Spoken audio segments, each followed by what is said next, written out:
Já se encontra em pista a senhorita Vitória Gândara, que nos apresentará o Lisco pelo Círculo Militar de Polo. Padoque é para Alecrim.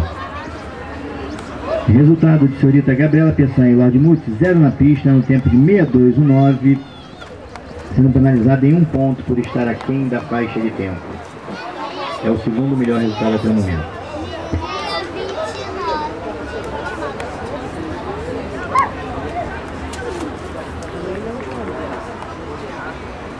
O ritmo da cabine ali, ó, é ideal.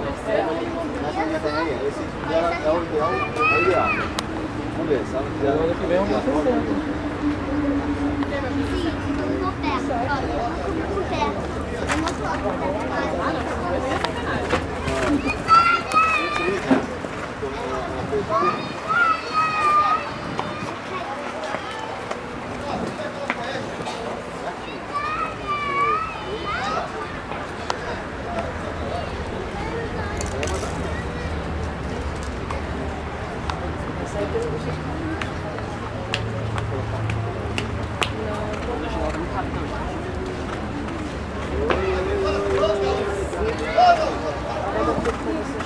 é tudo da outra.